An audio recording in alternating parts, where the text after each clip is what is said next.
Kamu harus tahu bahwa dia itu orang yang paling baik, orang yang paling terbaik. Bukan sapu keluarga, bukan sapu saudara, tapi saku dia itu adalah malaikat terbaik.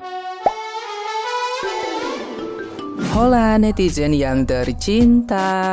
Bobon Santoso baru-baru ini menunjukkan kondisi sebagian wilayah Papua yang masih tertinggal. Setelah bercerita panjang lebar di podcast Deddy Corbuzier, Bobon menunjukkan bahwa ada wilayah yang punya fasilitas untuk dialiri listrik tapi tidak kunjung mendapatkan penerangan. Bobon menunjukkan suasana malam yang nyaris tidak ada penerangan. Ia pun menunjukkan suasana kampung yang gelap gulita di distrik Waris. Padahal di sepanjang jalan sudah ada tiang, namun tidak bisa dialiri listrik sehingga fasilitas itu tidak optimal dimanfaatkan. Jika malam memang diakui ada beberapa rumah yang terang dengan lampu, namun itu menggunakan genset yang tentu membutuhkan kos yang tinggi setiap harinya. Kondisi lokasi yang gelap gulita itu pun mendapat respon dari Gibran Rakabuming Raka yang sebelumnya sempat berkolaborasi dengan Masak Besar Bobon di Balai Kota Solo pada tahun 2023 lalu. Bobon pun mendapat bantuan dari Gibran yang juga berusaha menghubungi PLN di sekitar wilayah untuk memaksimalkan tiang sebagai akses listrik bagi warga. Unggahan tersebut pun mendapat respon dari netizen yang budiman. Tidak sedikit yang menanyakan bagaimana pihak perangkat kampung termasuk kabupaten yang seharusnya bergerak lebih cepat karena sudah disiapkan tiang penyangga kabel listrik. Mereka juga mengaku jika saja Bobon tidak berkunjung ke distrik Waris, tentu selamanya daerah tersebut tidak akan mendapat penerangan yang layak. Jadi di sini nggak ada listrik sama sekali. Bukan sehari 1 jam ya, tidak ada sama sekali. Jadi ginilah penampakan kampung Waris kita ini. Kalau misalnya kalian lihat rumah-rumah ada lampu, itu menggunakan genset. Ini tiang, ternyata ada kabel, tapi cuma pasang saja, jadi nggak ada arus sama sekali, nggak berfungsi dengan optimal. Nah, gimana nih menurut netizen yang terhormat? Silahkan berkomentar ya. Horas Bawang Santoso. Iya, aku dari tadi nangis loh nonton PT-nya yang di Deddy Corbuzier. Nah, inilah salutnya kenapa harus memilih Jokowi dulu. Kampung kami pun dialiri listrik itu setelah Jokowi presiden. Tepatnya di Pulau Samosir, Sumatera Utara ya. Yang sekarang sudah jadi tempat wisata yang begitu terkenal sampai ke mancanegara. Bayangkan, apalagi Papua. Jadi memang sangat bersyukur.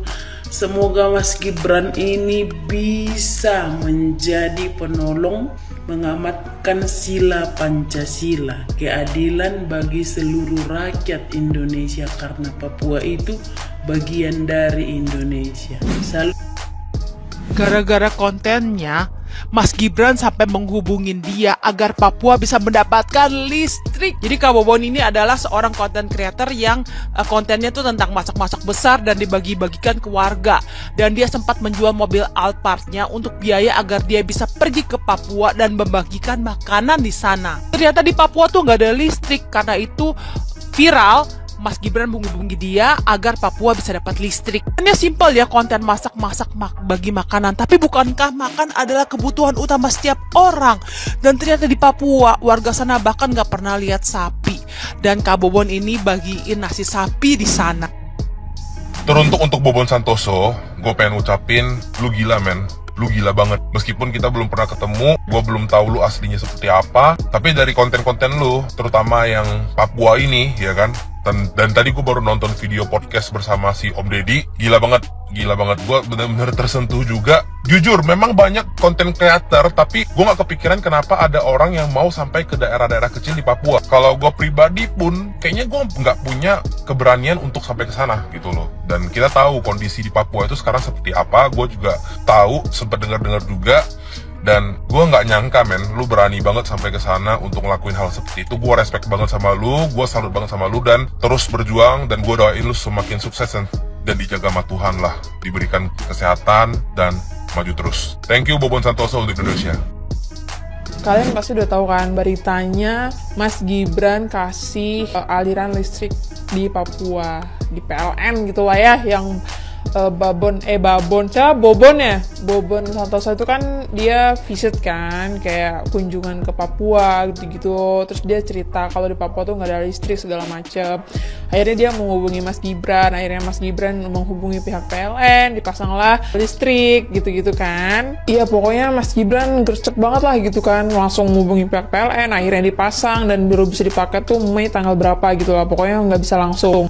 Kalau kita ya yang otaknya bener, hatinya bener, kayak oh Mas Gibran tuh gercep gitu ya, akhirnya ngebantu bla bla macam. Tapi kalau orang yang hatinya tidak bener gitu, yang sudah diselimuti dengan kebencian yang kesel keselnya gitu dengan Pak Jokowi dan Mas Gibran, saya pasti komennya adalah kenapa nggak bapak lo aja dari dulu buat pasang itu listrik, kenapa baru sekarang, kenapa baru bla bla bla gitu ya. Gini netizen, ada pemerintah tuh kan ada tahapan-tahapannya, presiden ada ini di bawah-bawahnya gitu kan, dan tugasnya yang di bawah-bawahnya inilah yang mengatur di perdesaan dan di pelosok-pelosok. Kalau misalkan ada yang dibutuhkan, hubungi ke presidennya, hubungi ke atas-atasnya, nanti disampaikan ke presiden, nanti ada dananya segala macam. Harusnya begitu kan.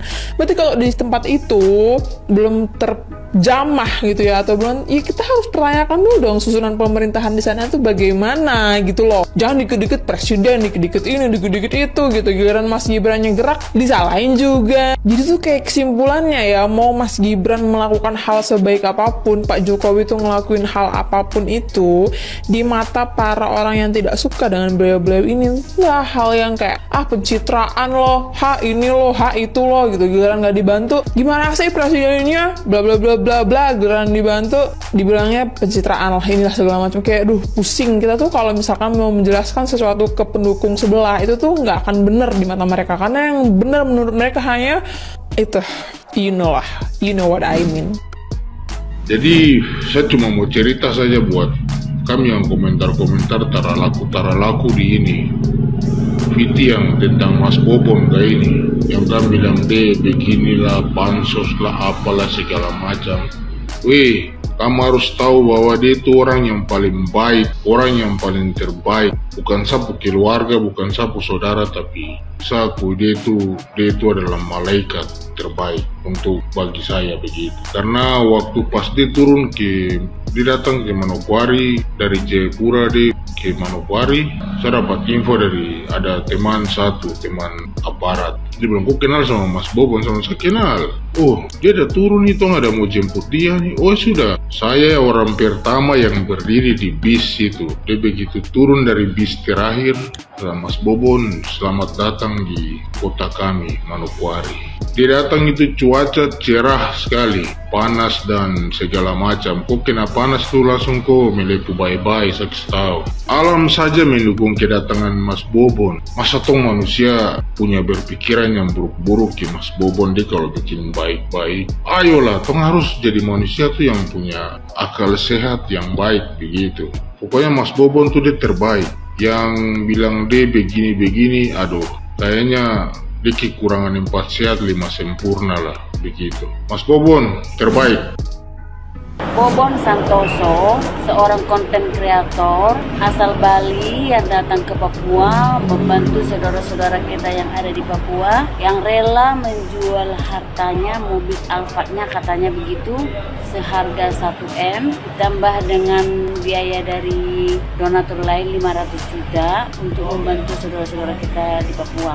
Salut banget dengan cara abang ini ya, dia ngasih orang Papua makan dari beberapa kampung begitu, dan dia sangat miris melihat kejadian di sana gitu. Sampai ada statementnya bilang berdiri di atas emas, berjalan tanpa alas. Bayangkan, sementara tanah mereka menyumbangkan emas ke negara kita coba. Ini pesan buat kalian yang bukan orang Papua. Kalian kalau bicara dengan orang Papua itu tidak usah pakai nada. Kakak dari mana? Pacar dari mana? Maksudnya, saya ini lahir dan besar di Papua, dan saya tidak pernah dengar sebiji pun orang Papua berbicara menggunakan nada seperti begitu. Sudah begitu mereka melebih-lebihkan tarikannya. Pacar sudah makan kah? Sudah minum kah? Gaya bicara kayak pasien asma akut. Dan berikutnya berhenti tanyakan, pakai sumber air sudah dekat kah? Maksudnya Bro, kami di Papua tuh airnya melimpah, bersih dan jernih. Sumpah, saya kalau ditanya kayak begitu, saya rasa macam mau jawab, tidak, sumber air masih jauh, tapi kau punya maut sudah dekat. Cek teman kalian yang seperti begini, atau kalian sendiri pelakunya. Mantap.